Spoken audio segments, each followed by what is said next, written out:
وصفة النهاردة هنعمل أحلى رقاق طري فلاحي معمول كده بالقشطة والسمنة البلدي واللبن الرايب. طالع معانا طري وجميل وريحته تجنن زي بتاع زمان كده.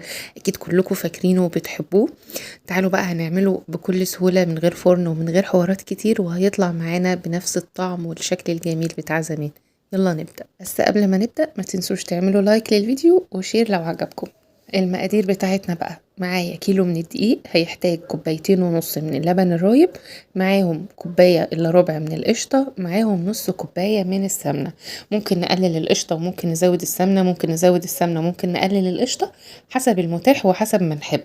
يعني القشطة والسمنة المقدار بتاعهم ده يرجع لكم. هحط بقى على الكيلو معلقة صغيرة من الملح مليانة كده، واقلب الملح مع الدقيق. ماشي كده، انا ما ضفتش غير الملح. هبدأ بقى انزل باللبن الرايب بتاعي حوالي كوبايتين ونص. انزل بقى باللبن بالتدريج، الاول هضيف كوبايتين كده في الاول، معاهم القشطه بتاعتي حسب الكميه الموجوده عندي. يعني مش اقل من نص كوبايه من القشطه، يعني محاولوا القشطه برضو هي اللي هتدي الطعم الجميل، هي والسمنه البلدي. فالقشطه هنزود كميه حلوه هي والسمنه. واللبن الرايب هننزل بالتدريج زي ما قلت لكم. ضفت كوبايتين كده وهبدأ اعجن القشطة مع اللبن مع الدقيق، واشرب السوائل كويس جدا لبعض. وبعدين لو حسيت انها محتاجة لبن رايب تاني ازود.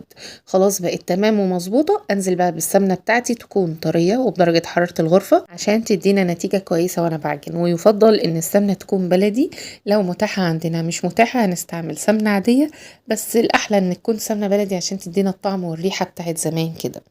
خلاص انا بعجن بقى تاني حوالي 5 دقايق، مش بكتر في العجين، مش بعجنها بالدرجة اللي ان العجينة تبقى ناعمة معايا، لا هو مش بيحتاج عجن كتير. هو بيبقى بالشكل ده كده عادي، واغطيه واسيبه يرتاح حوالي نص ساعة. هو مفيهوش خميرة ولا حاجة، بس لازم اريح العجينة عشان ما تتعبنيش في التشكيل ولا الفرد. خلاص كده بعد نص ساعة بعد ما العجينة ارتاحت، هرجع تاني بقى اغطي جزء كده من العجينة عشان ما تنشفش معايا، وابدا اعجن. العجينه بتكون طريه وفي نفس الوقت متماسكه، مش طريه قوي زياده عن اللزوم ومش متماسكه قوي زياده عن اللزوم، زي ما انتوا شايفينها في ايدي كده. هبدأ بقى أقسم العجين بتاعي لكور، الحجم بتاعها تكون متساوية، وفي نفس الوقت بقى الحجم يكون مناسب ليكو، يعني ما تكبروهاش قوي وما تصغروهاش قوي. حجم وسط كده مناسب، على قد كمان الطاسة أو الصينية اللي هتشتغلوا فيها. خلاص بجيب بقى قطعة كده واشكلها زي ما انتوا شايفين والفها كورة، بحيث ان انا لما ابدأ افردها تكون الشكل بتاعها منتظم ومدور معايا كويس. خلاص انا كده لفتها اهو زي ما انتوا شايفين. هلف كل الكمية، اشكل كل الكمية واغطيها كويس جدا جدا بالبلاستيك عشان ما تنشفش مني ولا تعمل اي تشققات. يعني ممكن احط كده عليها كيس بلاستيك واحط عليها كمان فوطة عشان اتأكد انها اتغطت كويس وما تنشفش مني. وهسيبها ترتاح تاني نص ساعة، غير النص ساعة الاولانية اللي انا ريحتها فيها. يعني بعد التشكيل هسيبها ترتاح تاني نص ساعة عشان تتفرد معايا وتديني نتيجة كويسة. هبدأ بقى اخد الكورة او الكورة انا شكلتها، وابدأ افرد بيها النشابة او افرد بايديا عادي، لان اللي يريحكم هتستعملوه. انا ارتحت ان انا افرد بايدي اكتر، لاني عرفت اوصل للسمك اللي انا محتاجاه بايديا اكتر من النشابة. خلاص، يعني اهم حاجة عايزين نوصل لها ان احنا نرقق السمك على قد ما نقدر بالشكل اللي انتوا شايفينه ده.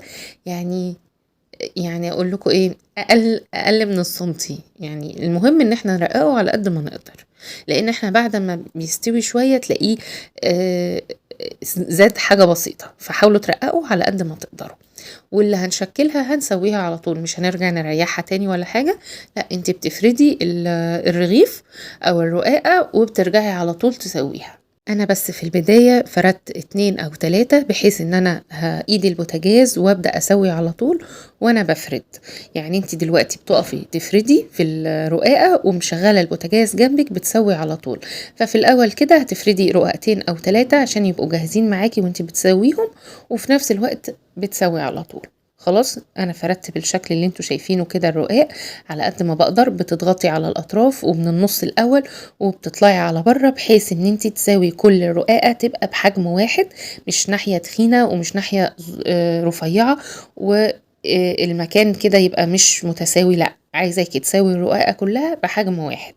يلا بقى على طول في الوقت ده هنكون مسخنين الطاسة كويس جدا اللي هنسوي عليها، وهننزل على طول بقى بالرغيف بتاعنا اللي احنا فردناه، وبعد 10 ثواني بالظبط بنقلب وبنهدي درجة الحرارة للوسط، مش بنسيب الحرارة عالية، لا احنا بنهديها عشان خاطر يستوي كويس وفي نفس الوقت ما يتحرقش مني، لان هو فيه قشطة وفيه سمنة، فمش عايزينه يتحرق ولا يتلسع مننا. بنقلب كده كل حوالي 10 ثواني، 15 ثانية، 30 ثانية، انت بتفضلي واقفة جنبه بتفردي في العيش وبرضه بتقلبي فيه.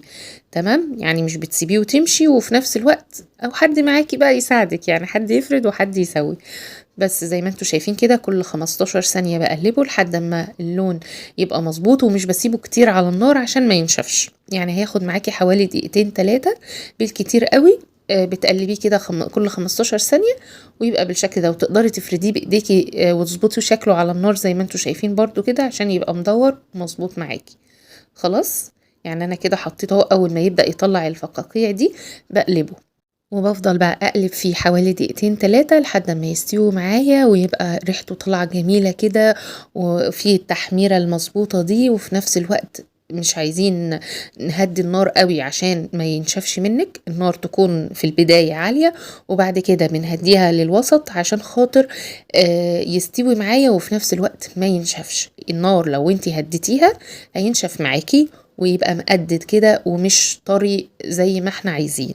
فحاولي تظبطي درجة الحرارة عالية في البداية، وبعدين توطيها على الوسط، وتفضلي تقلبي حوالي دقيقتين ل3 وتشيليه على طول، تغطيه بفوطة عشان يفضل طري معاكي، مش بتطلعيه وتسيبيه كتير في الهوا بره، لا انت بتبقي حاطة فوطة جنبك وتفرشي العيش وتغطيه بالفوطة دي. أول ما يهدى والحرارة بتاعته تروح منه بنعبيه في أكياس ونحتفظ بيه في الفريزر، نطلعه بقى يتعمل منه سندوتشات، يتاكل بس كده مع جبنة مع عسل، يتاكل لوحده خالص، طعمه جميل جدا جدا. هو هيبقى بقى مفيد ومغذي للأولاد، فيه لبن رايب وفيه قشطة وفيه سمنة بلدي، يعني لو عملنا لهم منه هو سندوتشات بس كده بأي حاجة موجودة عندنا في البيت هيبقى جميل جدا ليهم. فجربوا اعملوه ان شاء الله هيعجبكم جدا، وحاجة جميلة قوي قوي قوي زي بتاعت زمان كده، وطعم وريحة ولون وكل حاجة.